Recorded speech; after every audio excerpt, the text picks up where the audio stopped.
What is going on, ladies and gentlemen? Today we're going to be covering a subreddit that I've seen flooding the Reddit search feed and is just becoming an overwhelming topic. Yes, we're talking about r/AskReddit. Usually these videos are just robotic voices placed out by various different channels, and personally I feel robotic voices are just a tad lazy when it comes to Reddit, but that's just me. I wanted to give this subreddit a shot and do it as an actual host and maybe have some fun with it. So without further ado, let's get right into it.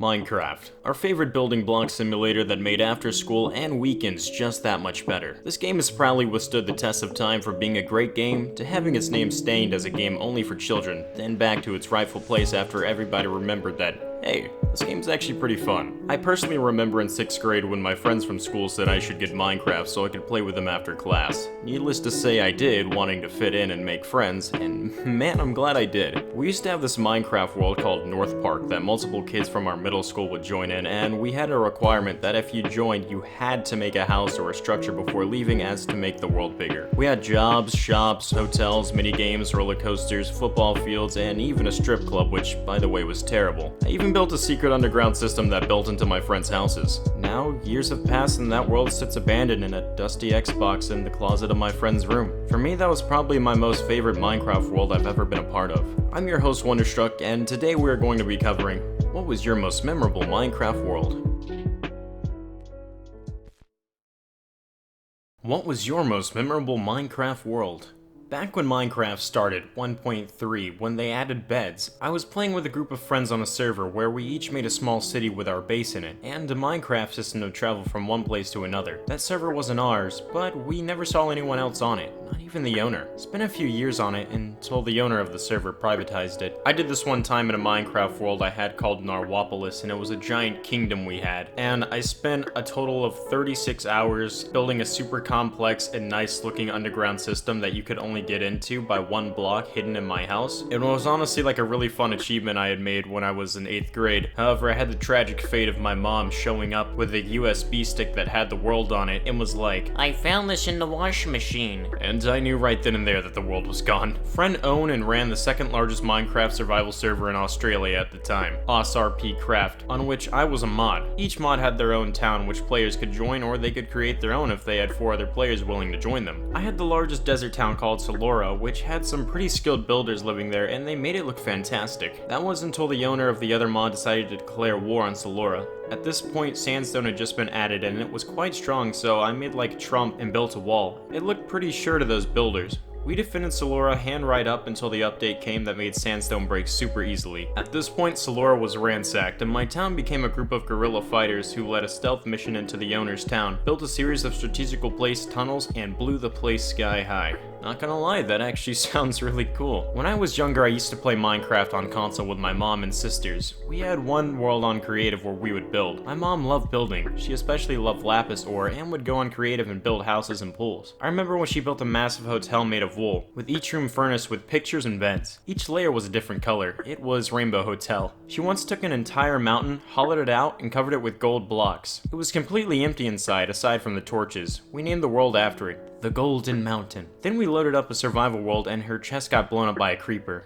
She hasn't played since. Did a whole fucking city under a glass dome, next to it a stadium the size of the entire city. That's fairly impressive. Our high school class sponsored one of our friends to set up and manage one. It was a good time to come home and log on to Minecraft just to build and explore with friends. Back in my middle school, we used to have this class and it was a quote-unquote architect type class, except all of the architectural building was done in Minecraft. So pretty much there were kids who got grades to play Minecraft. I didn't name it, so Minecraft named itself, Fred, all lowercase. Mind you, this was an early Pocket Edition when I was about 7 or 8, so the most valuable thing I had was a hotel made of dirt. I had chickens in the basement and chests because the chickens liked them and would stick their faces in them. The world was very special to me, though I only had iron tools. I only played on peaceful back then because I was terrified of mobs. PTSD after a spider one hit killed me once I worked up the courage to actually attack it. Glitch. Anyways, the hotel was a 2-story square dirt house in a snowy biome next to a frozen pond. I have no idea why that world was so special to me. I played on it every chance I could.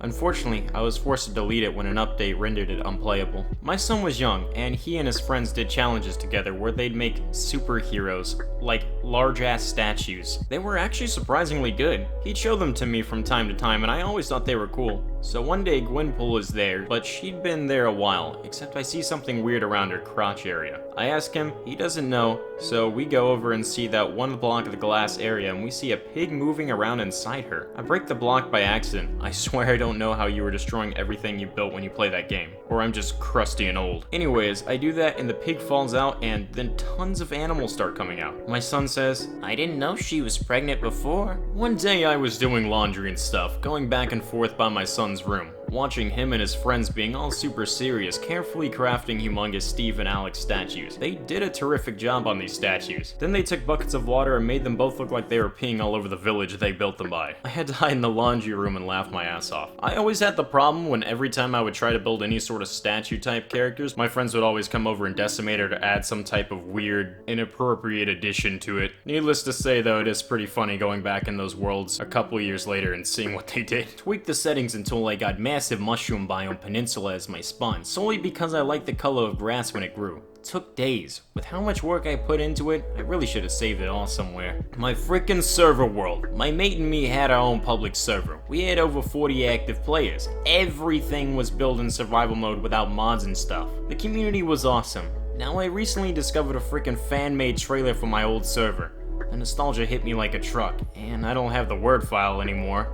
Makes me seriously mad.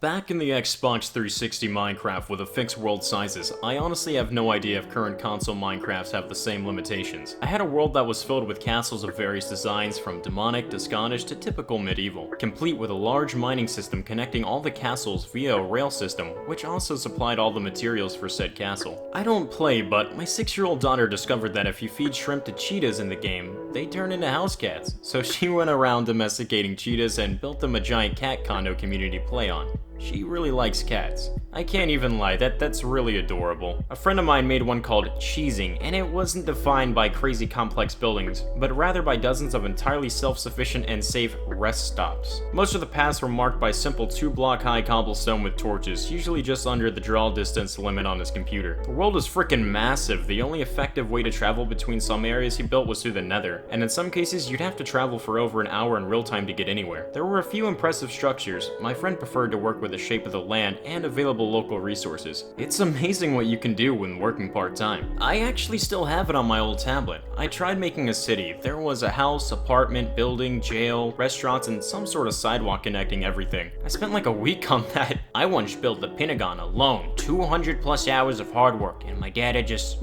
flew away. It was the CIA that made it fly away. God, can you imagine working 200 plus hours on a Minecraft world and it just disappearing? I honestly don't know how I would react to that. I tried the Galacticraft mod and spawned literally right next to a fallen meteor. Now when I say meteor, I mean a huge hunk of fallen skyrock that has left a massive crater. Oh, and there was a freaking ravine underneath it that was only partially visible from above. I put up a wall around the crater and dug my base into the sides. The ravine became my mine. I also mined all the base in the meteor and used it as the launch area for my rockets. It's a shady memory, but I had one where I was building a massive castle. I spent hours just trying to build one of these walls. I added some smaller houses, and when the horse update came, I added a stable. But because of the horse update, 1.7 I believe, our computer almost could not play Minecraft. When my dad then changed the computer parts, I forgot to copy over my files, so yeah, I lost them. There was a massive mountain and a smaller one next to it, and me and a friend over the course of a year filled every bit of the inside and underneath them to bedrock, with an intricate, well-decorated hive of rooms. A bridge ran from peak to peak, a castle on each, massive forts. My friend rage quit it one day and the owner asked to join the clan. I tried to explain, the owner can do whatever he wants anyways, but nope, the guy was just too odd for reason. That was it. He was done in an instant. I've only really played one survival world since beta 1.73. The world is mangled and weird now from all the terrain changes, but I still like it. Notably, about 100 feet or so from my house is a tumor that glitched itself into existence. It's a large clump of random blocks that spews water and lava. There's even command blocks in there. I would genuinely love to see this. This was back in the good old days when the height limit was hard-coded in, rather than being a variable that you set at the server level. You could use mods to edit it, but by default it was like 64 meters up or something. something. My SO, roommate, and a few friends and I had a server we were all sharing, just locally hosted. It didn't need to be very robust considering it never had more than about 5 people in it. One day, looking around, I decided that this world really needed was a dome.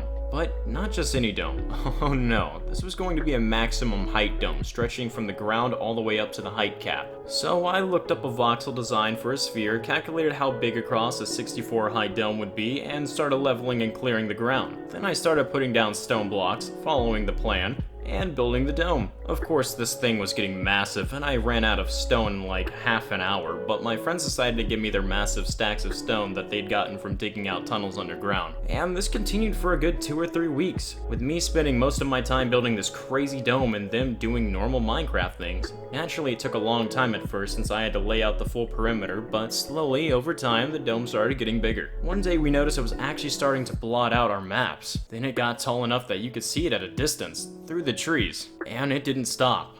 I didn't stop. It kept getting taller and started to curve inwards. Now it was getting dark underneath that dome, with huge twilight areas shaded by the dome's wall. Finally, it was almost complete, and only needed 2 tiles to complete it. We decided to complete the dome with a little ritual and build an altar underneath the apex of it. 2 of my friends were down there, with myself and the server admin on top. Pop down some lava and use a water bucket to harden it and cap off the dome. Then teleport down to our friends to watch as the lava stream poured itself over the altar. Our sacrificial chicken ran away. Well, the lava spread out a lot more than we anticipated and ended up killing one of my friends. This was also around when we discovered that the completed dome blocked sunlight out completely, causing creepers, zombies, and spiders to spawn inside it. I don't think any of us survived the christening of that dome, to be quite honest, and we could never go back into it. Things spawned so readily in that darkness that it simply wasn't safe. We ended up sealing my dome of nightmares shut and moving on to other things, leaving this maximum height immensity blotting out the horizon. Hey there! If you made it to the end of the video, please do consider hitting the subscribe button and dropping a like. It really does help out the channel a ton. These type of videos have a drastic style change and tone from my other videos, but if you'd like to see more videos like this or have any constructive feedback, please let me know down below. Also down below, please feel free to tell us your favorite world or memory you've ever had while playing Minecraft. I'm your host Wonderstruck, and I hope you enjoyed your stay. Take care, and good night.